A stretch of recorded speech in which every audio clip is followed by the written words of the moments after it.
Tako.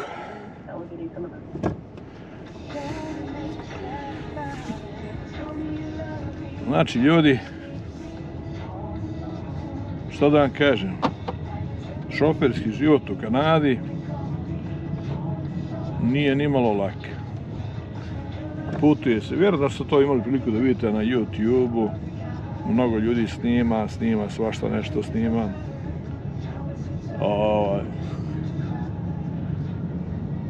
Ali eto, i to mora neko da radi. Ali u svakom slučaju, posla uvijek ima, ko hoće da radi. Sad da se mogu napraviti neke velike novci, pare, i ne može nešto, da se može živjeti, može. Ukoliko dosadi posao, možeš uvijek da ga promijeniš. Tako da, nije problem.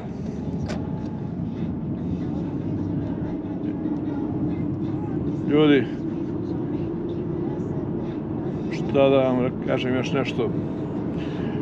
Znam da puno ljudi zanima kako da dođu u Kanadu ili u Ameriku kao vozači. Ima par stvari koje su bitne. Prva i osnovna stvar je da mora da imate kompaniju koja hoće da vas primi, to jest koja mora da vam da garanciju za posao, to jest, kako on to ovdje zovu, to je znači mora da dobije od države LMO, da, tako se zove, dozvola za zapošljavanje vozača izvan Kanade, znači iz drugih država. Znam da je bilo par kompanija iz Manitobe, iz British Kolumbije.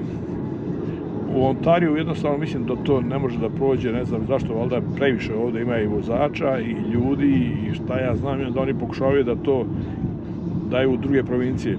Uglavnom što znam, sigurno to je jedna kompanija iz New Brunswicka, pa onako, srednje veličine, nije ni velika ni mala.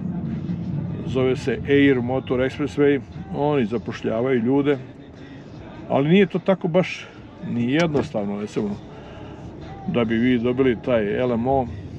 Vi morate da znate pre svega osnovne stvari ili poznavanje jezika, to jest engleskog jezika. Druga stvar, morate da imate vozačku dozvolu koja vam ovdje u stvari ne važi, ali zašto morate da imate dolje? Pa zato da biste dokazali da imate iskustvo, znači traži se iskustvo, da imate neko dolje koje morate da dokažete. Znači, ako imate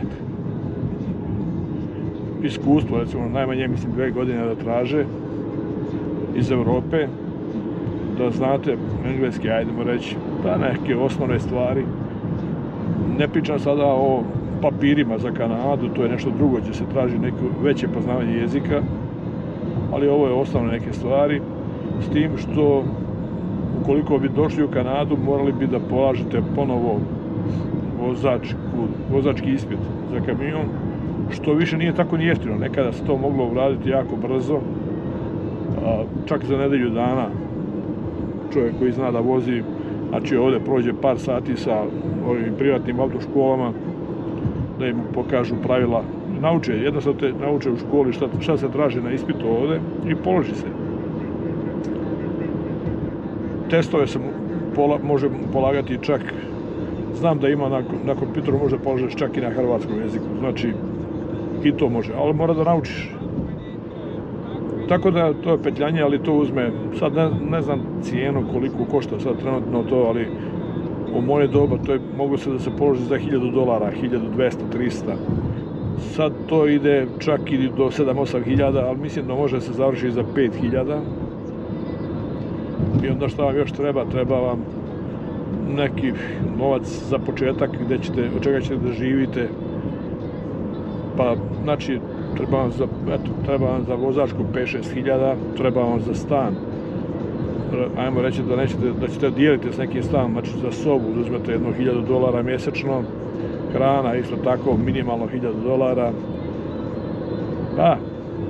Znači treba vam najmanje jedno mjesec do 2 dana da bi vi mogli da počnete da radite ovdje i da zarađujete. I onda dobijete prvu platu, treba možda čak i 3 mjeseca, znači treba vam $10-15 hiljada da imate da biste mogli uopšte početi ovdje da živite i dok ne dobijete neku prvu platu.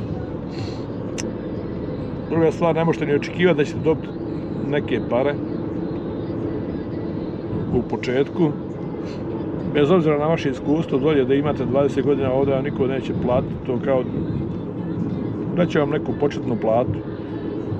I mislim, kako bi rekao, nećete dobiti, recimo ako neko dobija recimo mjesečno, sad da ne bi pričao o centima ili po milji koliko koja firma plaća sad za tu kompaniju specifično o kojoj pričam, nisam sad informisan jer dugo nisam bio u kontaktu sa njima, da li plaćaju, sad zavisi da li se vozi u timu ili znači kao dva vozača ili se radi kao single, tako da ne znam sad koje su cijene, ali recimo primjer radi kao početnik, sigurno ćete imati 10 centi manje po milji nego kad budete imali ovdje bar neke 2 godine iskustva ili 3. Šta da vam još kažem? Zanimljivo je kad sve to završite, kad počnete da radite, pošto će vam to biti nešto sve novo, bit će vam i zanimljivo to putovanje po Kanadi, putovanje po Americi. Ali isto tako može da bude i problematično ukoliko ne znate dovoljno jezik da se sporazumijete.